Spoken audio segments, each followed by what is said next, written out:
The coffee hit the ceiling. Trays flew, the aisle filled with screams.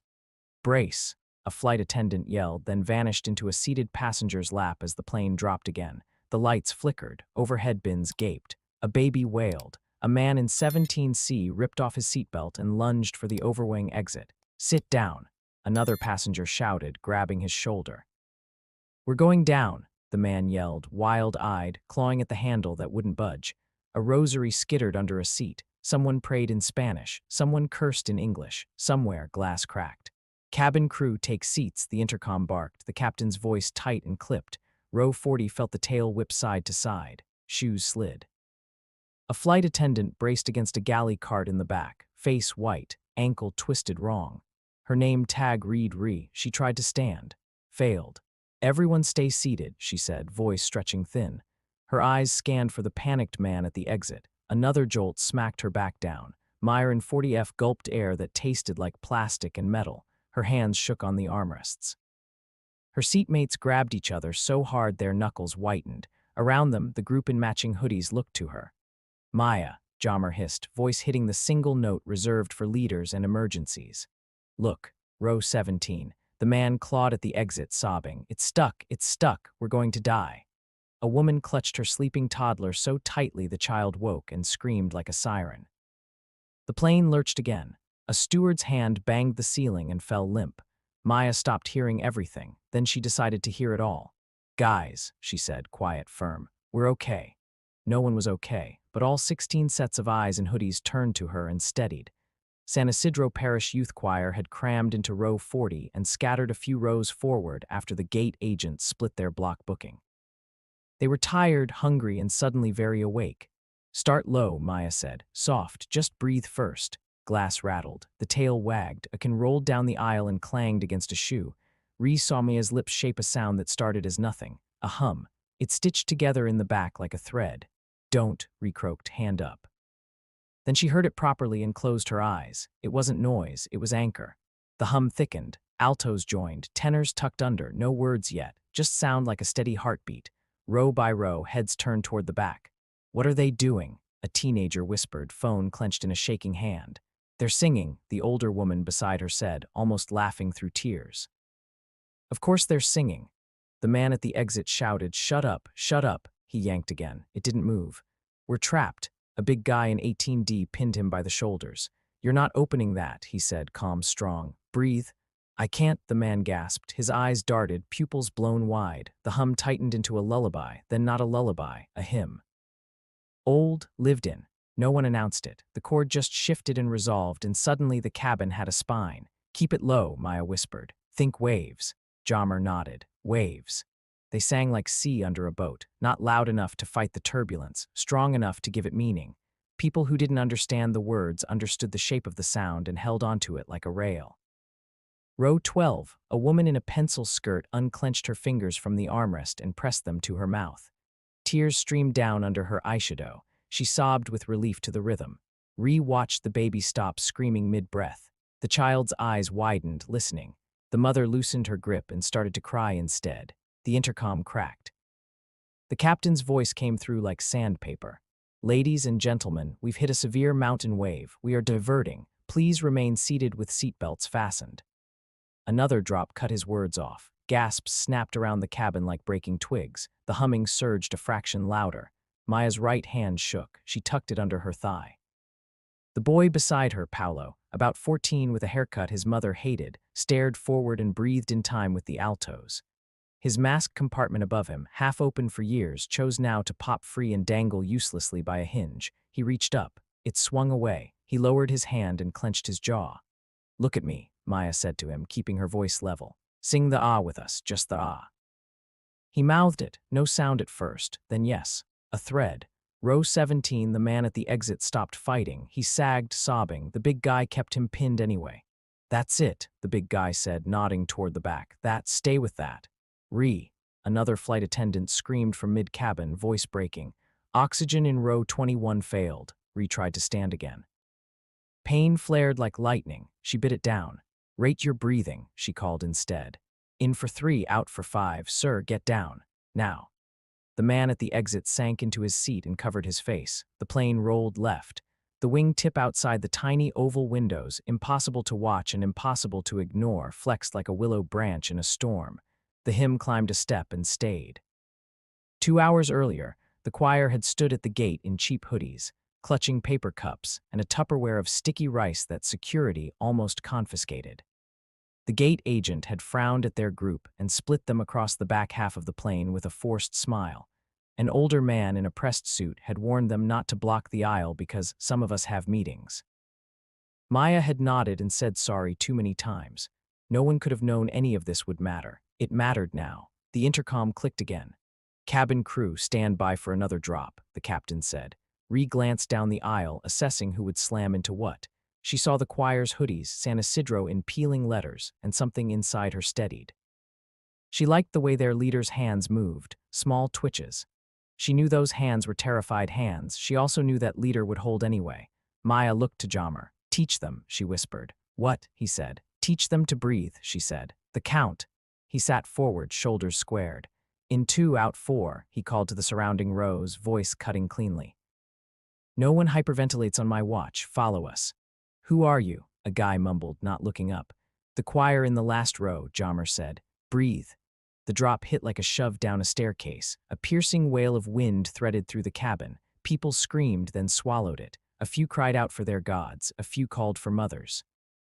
Small things clattered against the floor and kept rolling and rolling until they bumped into a foot. The song didn't stop. It shifted to a minor key and deepened. Row 24, an elderly man clutched his chest. His daughter flagged down a flight attendant who couldn't get to them. "He's okay," Ree called, voice steady even as pain shot up her shin. "Keep him leaning forward." "Breathe with the song. In 2, out 4. "He has a stent," the daughter said, panicked. "Breathe with me," the elderly man panted, surprising her, surprising himself. He matched the altos. His hands steadied. A kid in row 32 started filming, hands shaking. Not an influencer, just a teenager who wanted proof the world could be this scary and this beautiful. Up front, behind a locked door, Captain James Walker wiped a hand across his forehead and tucked it under his thigh like he'd been trained to do decades ago. The first officer's knuckles were white on the yoke. The flight computer screamed warnings. The radio clattered with vectors and call signs. Through a thin panel at his back, sound from the cabin seeped in raw, chaotic, then, was that singing. James frowned, a muscle jumping at his jaw. He pressed his ear toward the door for 1 second and shook himself. Focus. But the melody reached anyway, as insistent as a memory. "Axe giving us direct," the first officer said, scanning instruments. "We're heavy." "We'll make it," James said, calm by force. "We always do." That wasn't true, he knew it. Not all pilots landed every plane. He had said the words after funerals. He had stood next to a small urn with his wife's name sand-etched in gold and said, "We always do," and it had felt like a lie even then. Lisa had sung in their kitchen and in their church and in their car. Lisa had sung Tagalog hymns and teased him about his accent when he tried to join in. Lisa had said, "Hear this, it sounds like staying," when storms rattled their windows. He heard it now, behind his seat, faint but rising. He didn't know the words, but he knew the shape of it. It sounded like staying. He flipped the cabin interphone, brief and reckless. "Purser," he said. Ree came back, breathy, strained. "You good back there?" he asked, eyes on the altimeter, on the VSI, on the yaw damper trying to catch its breath too. "Ankles busted," Ree said. "Passengers are," she exhaled. "There's a choir in the back. They're doing my job for me." James swallowed. "Keep them singing." "Captain," Ree said, bewildered, a laugh buried in the fear. "Keep them singing," he said again. He didn't add, "Keep me steady." He didn't need to. "Copy," she said. "And Captain," the plane jolted sideways. The interphone crackled. Silence. "Hold it," the first officer said through clenched teeth. Hold it," James held it. Back in row 40, Maya watched the passenger at the exit hiccup into a little boy's breathing. The big guy kept a strong hand on his shoulder like a seatbelt made of palm and purpose. "What now?" Jammer asked quietly, eyes on her. "Key change," Maya murmured. "Make it bright, tiny, like a candle." They climbed out of minor. People couldn't translate the decision into words, but you could see when they felt it, shoulders dropped, jaws unclenched, eyes lifted. Even those who didn't sing started to breathe like singers with bellies, not chests. A woman across the aisle whispered in Tagalog, "Anak, this is your song," and her teenage son rolled his eyes, then softened, then sang. The man in 17C bent forward, forehead to his knees, hands gripping his calves. He muttered, I can't, I can't. Then someone behind him patted his back in time with the beat, and he found could. Row 21, oxygen masks dangled useless in one seat bank. A boy who had tugged at the yellow cup now held nothing. He looked at Maya like she would know what to do. Maya undid her seatbelt. Ree saw the motion and hissed, don't you? Maya leaned across the aisle. She didn't walk. She didn't stand. She extended the tube of her own mask across the space between rows like passing a baton and gestured. The boy took it, eyes wide. His mother started to cry fresh. Maya nodded once and pointed to her own chest, then to the hymn. The boy nodded back. Hey, Ree said, defaulting to firmness to cover awe. You're breaking rules. Maya glanced at her. We're keeping people alive. Ree snorted. Fair. The plane didn't drop. It shuddered. The difference felt like mercy. Ladies and gentlemen, the captain said again, voice steadier. We are diverting to Cebu due to weather along our route. We will be on the ground soon. Please remain seated. Cebu. A few heads lifted, surprised. A few smiled. The word tasted like home for some of them, even if home was another island entirely. It sounded like landing. It sounded like floor. The hymn rose and fell. The choir wasn't performing. They were holding a line. Everyone else grabbed it and pulled. The teenager with the phone lowered it. He stopped filming. His battery went from 13% to 12%, and he didn't care. He sang a note he hadn't sung since grade school. No one mocked him. No one was that stupid now. The man in 17C lifted his head. His face was blotchy. He swallowed like it hurt. He looked at the door he had tried to open, then at the choir. He whispered, sorry. The big guy squeezed his shoulder once and let go. The song changed again without warning. Not a church song now. Something older. A folk song that carried towns through blackouts and wakes.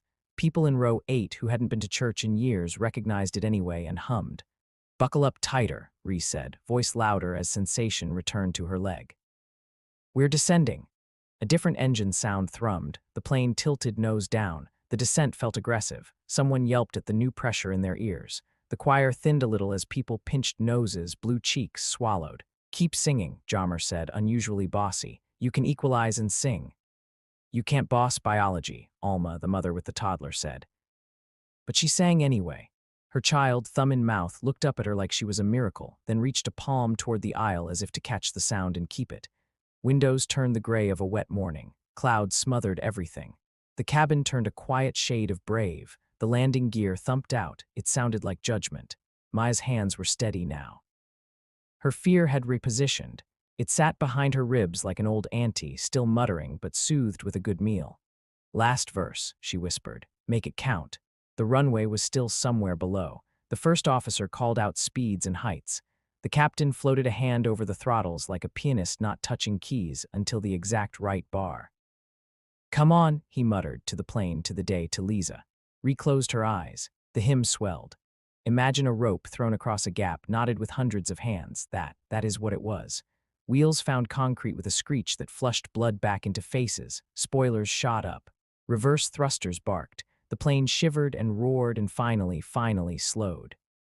Silence lasted 1 second. Then the cabin exploded. Applause, sobs, laughter that sounded half-crazed with relief. People hugged strangers and didn't care what anyone thought. Ree leaned back and covered her face for a breath. She dropped her hands and found the choir watching her. She grinned, teary. Row 40, she said, heartfelt, voice cracked. You just saved me some therapy. Maya laughed, the sound ripped out of her. We just wanted to go home. The plane taxied. The captain's voice came again, warmer. Ladies and gentlemen, welcome to Cebu. Please remain seated as we clear the runway. Like they're going anywhere, the big guy muttered, finally smiling. He looked at the man from 17C who managed a thin grin back. Phones lit. Messages went out. People typed with the urgent clatter of someone reporting from the edges of a life they nearly lost. The teenager with the phone lifted it again. He captured faces blotchy with tears, hands covering mouths, the choir in hoodies, the flight attendant wiping mascara, the baby asleep at last. He caught Ree saying, seatbelts, please. He caught the man from 17C rubbing his face like he could smooth new lines away. He didn't catch the captain closing his eyes for 1 second and whispering a name, because no one saw that but the first officer. The jet stopped at the gate. The seatbelt sign went off. Half the plane stood, muscle memory firing, and Ree snapped, sit, so sharply they sat again. The door opened. Humid air rushed in, carrying a smell like rain on concrete and overripe mangoes. Paramedics boarded, quick as birds. They strapped Ree's ankle, checked the elderly man, nodded at the baby who slept like an advertisement for calm. The captain stepped into the cabin. Pilots don't do that often, not right away. He did. The sea of faces went quiet. He looked older than his voice had sounded, and younger when he smiled. He stood by row 20, uneasy with the attention, then he kept moving. He had to see the back. He had to see the floor that it held. He reached row 40. He took in the hoodies and the faces that had gone pale and then steady. He heard the last few notes die in the air like smoke. He said, "I don't know how to say this properly." Maya blinked at him, suddenly shy now that the crisis had receded and this was just a man in a uniform with sweat drying on his temples. The captain swallowed. "Thank you," he said. Then, in careful Tagalog, bad but sincere, "Salamat po." A ripple of laughter and cheers lifted. Someone clapped again. It started a new wave. He gestured to the interphone. "Can I?" he asked Ree. Ree, eyes twinkling despite the splint, handed it to him. "You can," she said, "but they did the work." He lifted the handset and pressed the button to address the whole cabin. He looked at the choir when he spoke.